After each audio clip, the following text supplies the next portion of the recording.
தமிழ்நாட்டினுடைய பாஜகவுடைய மூத்த தலைவர் ஆடு அண்ணாமலை ரசமலாய் ஆன கதை, அதை பற்றி தான் இந்த காணொளியில் பார்க்கிறோம். மும்பை நகரத்திற்கு உட்பட்ட மாநகராட்சி பகுதிகளில் தேர்தல் நடைபெற இருக்கிறது. அதற்காக 2 நாளைக்கு முன்பாக தேர்தல் பரப்புரைக்காக அங்கு உள்ள தமிழர் பகுதியில் பரப்புரைக்கு சென்ற நம்முடைய ஆடு அண்ணாமலை அவர்கள், இந்த மும்பை மாநகரம் மகாராஷ்டிராவுக்கு மட்டும் சொந்தமல்ல, இது சர்வதேச நகரம், இது அனைத்து மக்களுக்கும் சொந்தம் என்ற கருத்தை முன்வைத்து விட்டார். உடனே உத்தவ் தாக்கரே, ராஜ் தாக்கரே, பால் தாக்கரேவுடைய பேரன் ஆதித்ய தாக்கரே, தேசியவாத காங்கிரஸ் கட்சியினர் போன்ற பலர் இவருடைய இந்த கருத்துக்கு கண்டனம் தெரிவித்திருக்காங்க. இவர்களால் தெரிவித்தது ஒரு பக்கம் இருந்தாலும் கூட மகாராஷ்டிர முதல்வர் தேவேந்திர பட்னாவிஸ் அவரும் அண்ணாமலையுடைய இந்த கருத்தை பற்றி, அண்ணாமலை ஒரு தேசிய தலைவர் அல்ல, அவருக்கு ஹிந்தி தெரியாது, எனவே மும்பை என்பதை பம்பாய் என்று சொல்லிவிட்டார், அவர் சொல்றதை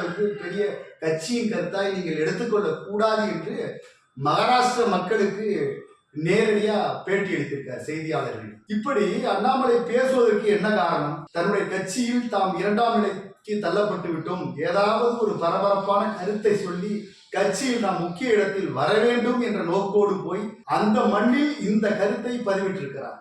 இதற்கு முன்பாக உலக அரங்கில் கிரிக்கெட்டில் மிக புகழ்பெற்ற சச்சின் டெண்டுல்கர் அவர்கள், இந்த மும்பை நகரம் இந்தியராக பிறந்த ஒவ்வொருவருக்கும் சொந்தம் என்ற கருத்தை சொல்லிவிட்டார். பால் தாக்கரே அவர்கள், சச்சின் அவர்கள் விளையாடுவதை மட்டுமே தன்னுடைய கவனத்தை செலுத்த வேண்டும், அரசியல் எல்லாம் ஈடுபடக்கூடாது என்று கடுமையாக சாடியிருந்தால் உடனே அவர் நிறுத்திவிட்டார்.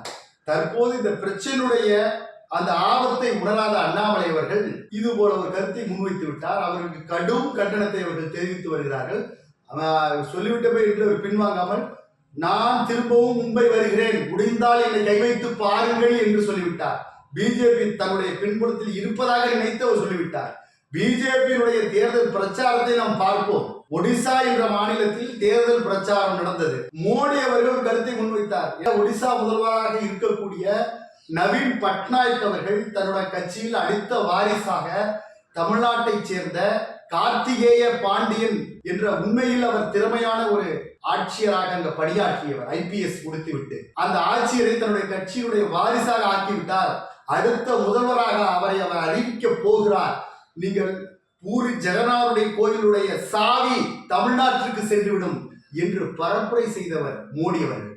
இன்றைக்கு அகண்ட பாரதம் பேசும் ஆப்கானத்தையும் பாகிஸ்தானையும், இந்த பக்கம் பங்களாதேஷையும், இந்த பக்கம் இலங்கையையும் ஒன்றாக சேர்த்து நாங்கள் இந்து ராட்டினம் படைப்போம் என்று அகண்ட பாரதம் பேசக்கூடிய பாரதிய ஜனதா கட்சி ஒடிசா மண்ணில் செய்தது என்ன?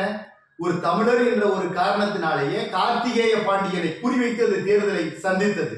தேர்தலில் அதற்கான பலனையும் அது பெற்றது. உடனே அந்த பிஜு ஜனதாதளின் அடுத்த தலைவராக வரவிருந்த கார்த்திகேய பாண்டியன் கட்சியிலிருந்தே நீக்கப்பட்டார், ஒதுக்கி வைக்கப்பட்டார். இந்த தேர்தல் தோல்விக்கு பிறகு இப்படியெல்லாம் நடக்கிற பாஜகவை தன் பின்புலத்தில் இருப்பதாக நினைத்துக் கொண்டு ஆடு அண்ணாமலை அவர்கள் இன்றைக்கு ரசமலாய் ஆகிவிட்டார். அந்த மண்ணுக்கு ஏற்ற சூழல் என்னவோ அதை நோக்கிதான் பாரதிய ஜனதா கட்சி பயணிக்குமே தவிர உண்மையான இந்து ராட்டினத்தை அமைக்கப்போம் என்ற நிலையில் அவர்கள் இல்லை, இருக்கவும் முடியாது. அந்தந்த மண்ணிற்கான உரிமை என்று ஒன்று இருக்கிறது. அதை எந்த காலத்திலும் அந்த மக்கள் விட்டுத்தர மாட்டார்கள்.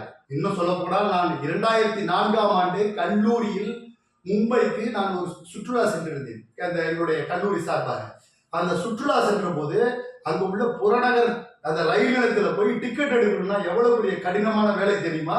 அங்க ஆங்கிலத்திலும் பேச முடியாது, உங்களுக்கு தெரிந்த மொழியிலும் பேச முடியாது, ஹிந்தியிலும் பேச முடியாது. பிறமொழிக்காரர்கள் என்றால் எரிச்சல் அடைகிறார்கள். அப்படிப்பட்டவர்கள் மகாராஷ்டிரர்கள். அங்க உள்ள அரசு பேருந்தில் பயணித்தோம். பொதுவாக ஒரு எண் தற்போது பயன்படுத்தப்பட்டு வருகிறது. ஆனால் மகாராஷ்டிரத்தில் நீங்கள் எந்த பேருந்தில் ஏறினாலும் அந்த பேருந்தில் பயணிச்சத்தினுடைய தொகை அந்த மாநிலத்தினுடைய மகாராஷ்டிர எழுத்து வடிவத்தில் தான் அங்க இருக்கும். நீங்க பிறரிடம் காண்பித்துதான் இது எத்தனை ரூபாய் என்பதை தெரிந்து கொள்ள வேண்டும். அப்படி அவர்கள் மொழிப்பற்று உடையவர்கள். அவர்களிடம் போய் மும்பை உலகத்துக்கு சொந்தம்னு நீங்க பேசி வந்திருக்கீங்கன்னா உங்களை சும்மா விடுவாங்களா? பிஜேபி உங்களுக்கு பின்புலத்தில் இருப்பதாக நினைத்துக் கொள்ளாதீர்கள். தமிழராக பிறந்த காரணத்தினால் தமிழர்கள் கூட உங்கள் பின்னால் இருப்ப தயாராக இருப்பார்கள். பிஜேபி உங்களை ஒரு பகடைக்காயாக பயன்படுத்திக் கொண்டு உங்களை காவு வாங்கி கொடுத்து விடுவே தவிர உங்களுக்கு பின்னால் ஒருபோதும் நிற்காது.